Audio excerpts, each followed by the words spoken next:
గుర్తుపెట్టుకోండి, అది ఒక సినిమాలో వేషాలు వేసాడు, ఆయన నాటకాల్లో వేషాలు వేసాడు. కానీ ఒక మనిషి 60లోకి వచ్చిన తర్వాత వాళ్ళ అబ్బాయి జాగ్రత్త చేయాలి. 50-60 ముందు నాన్నగారు ఏం చేసినా ఆస్తి కోసం చేసింది.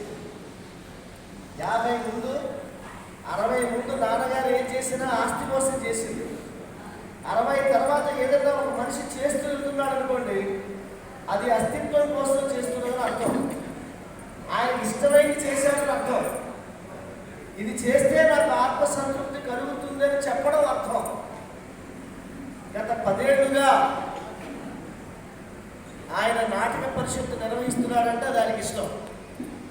ఆ ఇష్టాన్ని ఆయన మిత్రులు, ఆయన కుటుంబ సభ్యులు, నాలాంటి హితైషి ఆ ఉద్యమం జరిగేటట్టుగా చూసే బాధ్యత అందరం తీసుకోవాలని నేను కోరుతున్నాను. నేనేమి ప్రభుత్వంలో లేను కాబట్టి, కానీ ఆంధ్ర సారస్వత పరిషత్తు మారాపురం సత్యనారాయణ గారు చెప్తున్నా, ఎక్కడున్నారు అయ్యా, ఈ నటరత్న పరిషత్తుని మీరు కొనసాగించండి. ఆంధ్ర సారస్వత పరిషత్తు మీరు నిర్వహించబోయే పరిషత్తుకి ప్రతి సంవత్సరం కూడా ఆర్థిక పరమైనటువంటి సహాయం తప్పకుండా చేస్తుందని మీకు మనవి చేస్తున్నాం. మేము కూడా దీన్ని ప్రతి సంవత్సరం చేసేటువంటి తెలుగు మహాసభల్లాగానే అందులో భాగంగా ఎక్కడో ఒక చోట ఒక పరిషత్తు నిర్వహించడానికి కూడా బాధ్యత తీసుకుంటాం. అది నాకు ఎంతో ఇష్టమైనటువంటి విజయనగరంలోనే నా మిత్రుడు చేసినటువంటి కార్యక్రమంలో జరగడం సంతోషంగా భావిస్తాను. అది చాలామంది ఆర్టిస్టులు ఉన్నారు, ఇంతమంది వచ్చారు, చాలా సంతోషం. ఒక మనిషి చిన్న వ్యాపారం చేసుకుంటూ చాలా తాదాత్మ్యంతో తన జీవితాన్ని గడిపాడు. తాదాత్మ్యం అంటే తనకి ఏది ఇష్టమో అది చేశాడు, పక్క చూపులు చూడలే. ఆ తాదాత్మ్యమైనటువంటి స్థితిని మనం అందరం కూడా ఆనందించాలి. కొంతమందికి అసూయ ఉండొచ్చు, కొంతమందికి గర్వపడచ్చు, కొంతమంది ప్రేమ పడచ్చు. నేనే చాలాసార్లు అనుకున్నా, ఎప్పుడో విజయనగరం వస్తే ఇలా వస్తా, ఇలా వెళ్ళిపోతున్నాం. నాకు అత్యంత ఇష్టమైన ఉదయగిరి నాగేశ్వరరావు గారి ఇంటికి వెళ్ళి చూద్దామంటే కుదరదు నాకు. ఏవో పనులు వెంటనే దయవించి అలాగా మీరు పోస్ట్ పోన్ చేయకండి. మంచి పనులు మీరు చేయాలనుకున్న పని వెంటనే చేయండి. అరే గెద్దవర ప్రసాద్ ఒకసారి చూస్తుంటే బాగుండేది అనుకుంటే వాళ్ళు లేడు అతను. మనసు పెట్టి చూడలేదు, మనసు పెట్టి చూడలేదు, మనిషి బ్రతికి ఉన్నప్పుడు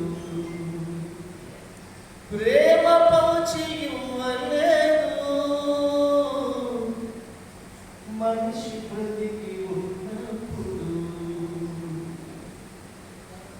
ఊరవుతా వస్తారట కడసారిగా చూడాలని,